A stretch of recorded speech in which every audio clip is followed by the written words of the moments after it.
Hey, how's it going, everybody? I have the Spyderco Tenacious here with the CPM S35vn steel. It's a crucible powdered metal S35vn. I mean, it's one of the higher grades of a really good using steel. And Spyderco went and did that with one of their old models here, which was a big fan favorite.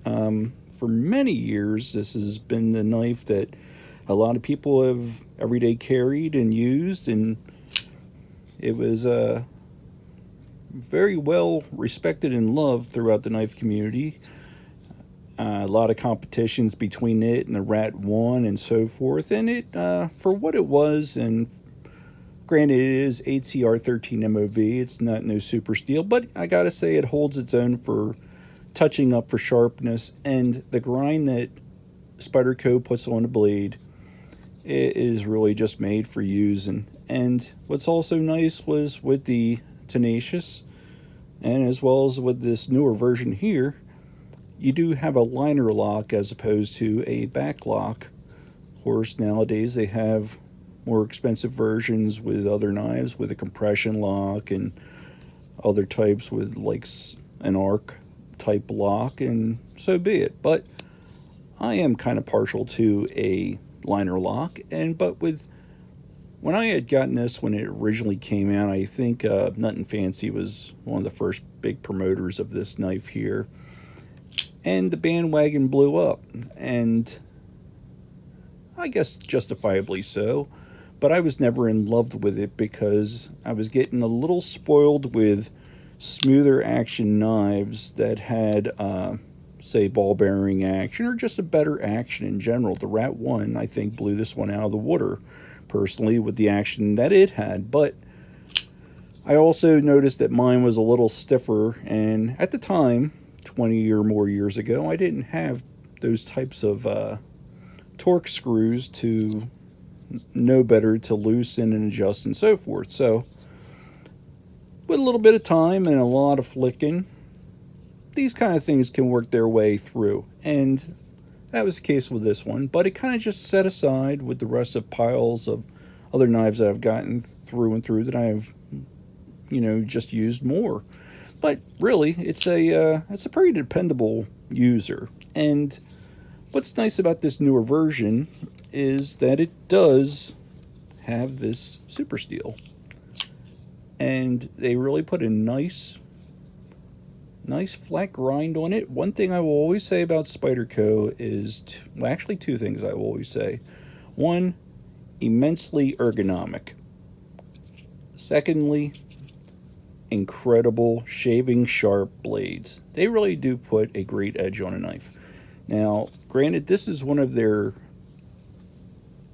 Chinese production knives, but again, it's got this really great steel. And also with it, they have this fiber reinforced nylon, FRN, fiberglass reinforced nylon, and it's strong stuff.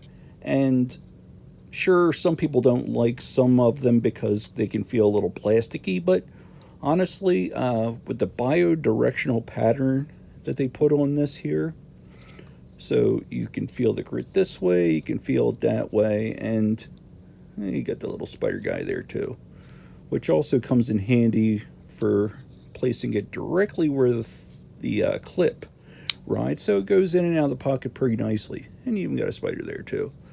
Now, what's really cool about this particular knife, as well as many others in the Spyderco family, is that this one here is ambidextrous carry, right, left, tip up or tip down option. Now, when you if you do get this knife, bear in mind they will bring it to you, well, you'll get it with being tipped down. So you will need to get yourself I believe it's a T6 torque, and you'll have to, if you wanted to have it tip up, which is the way I carry, which would be this way. But it's, all in all, it's got pretty nice action for being on the bronze washers. But its real claim to fame is that it is a slicing machine. It goes through stuff like nobody's business. And again, this is me not even trying here. That is just nuts.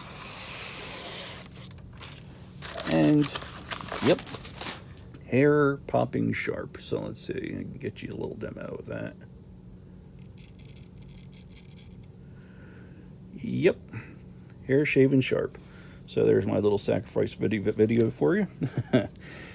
And yeah, it's a great user. Now, when I initially got the Resilience, which is tremendously bigger, same type of deal. This was also one that was offered in HCR 13 MOV, and they upgraded it, and at a reasonable price for both for the steel that you're getting. And yeah, this one here, pretty awesome knife. And I think both of them are just really not getting their due for as popular as maybe they could or should be. Maybe it's because of the maybe people don't like the blue FRN. I don't know. But for as popular as this knife was, I'm surprised they're not selling like hotcakes. Not to say that they aren't, but who knows.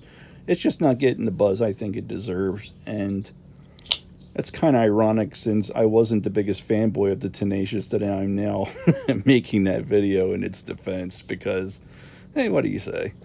So this one here very much mirrors the Resilience. Of course, there's like quite a difference in size, but if you have yourself some big hands or you want yourself a nice big blade, this is a good one. Now, what I have done with mine, of course, is I put the little quick thumb there, and you can get them off Amazon or whatever, but it does make it pretty convenient. And yeah, you can do the flicks on that, but honestly, you can do the same with this here. And I gotta say, action, not bad at all, considering it's not on ball bearings or nothing. But again, that's another plus in its favor, because some people don't want that for a hard use knife. They might get, dusty, dirty, and gritty. So, not to say this one would be the easiest I would recommend for taking apart, but still, I did see also something pretty cool about it, and that's that on Etsy and other places, you can get some custom type scales, pretty reasonably priced too. And I actually do have an intention of getting that with a Korean type of pearl white micarta scale I seen that was offered with some scales that will have the milling inside of them, and you can get them again pretty reasonable off Etsy. But there's other places, and I've also seen Flytanium available for this, so there's that. But yeah, here's reverse flick, no problem whatsoever. Still debating whether or not I even want to put the quick thumb on there, because I'm just having so much fun just using the thumb hole. But let's see. It does have some great lockup on it. Now, one thing I did notice from other people mentioning about it was that they were saying that it was not centered. And let's see if we can maybe get a little focus there.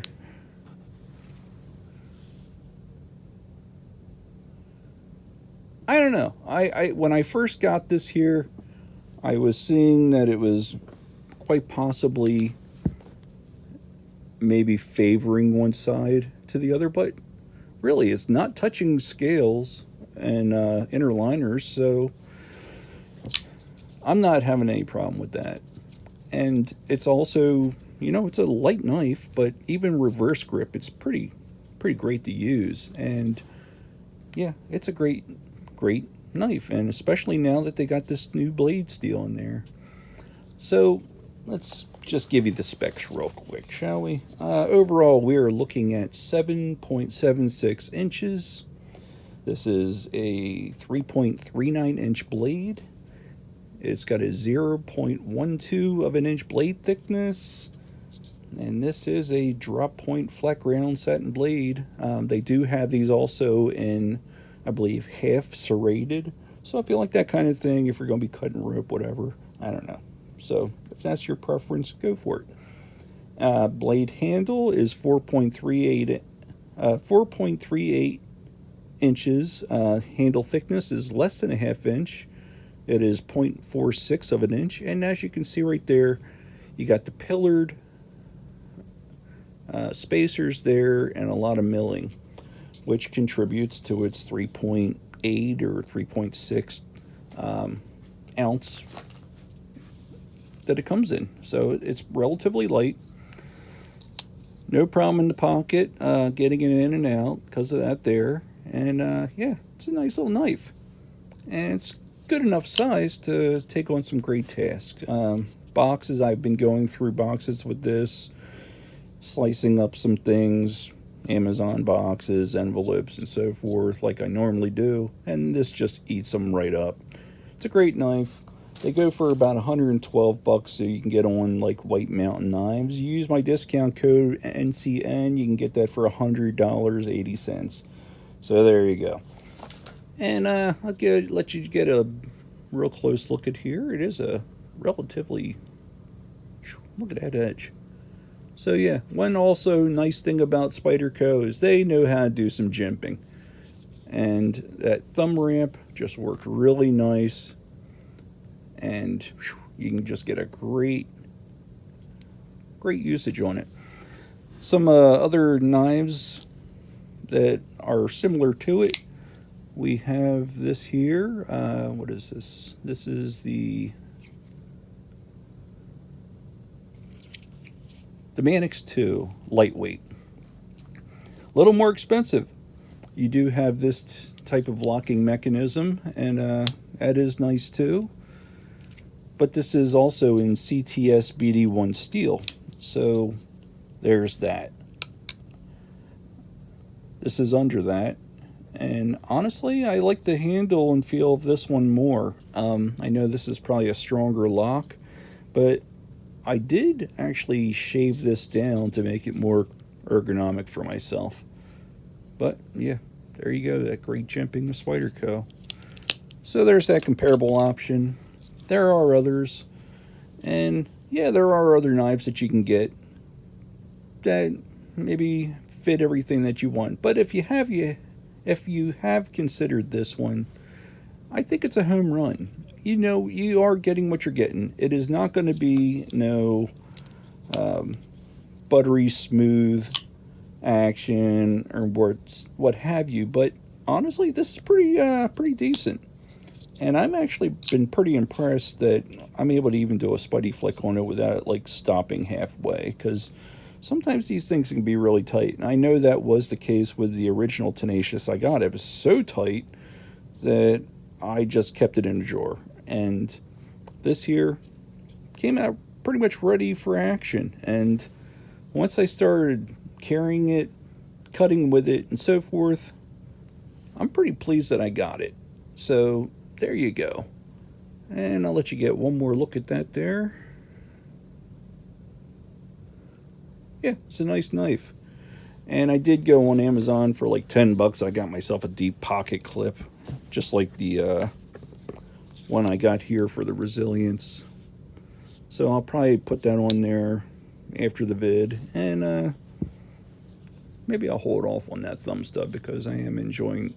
Has a really decent hole for getting your digit in there. But that is it, and that is the Spyderco Tenacious and CPM S35vn. I'm Newcastle Ninja.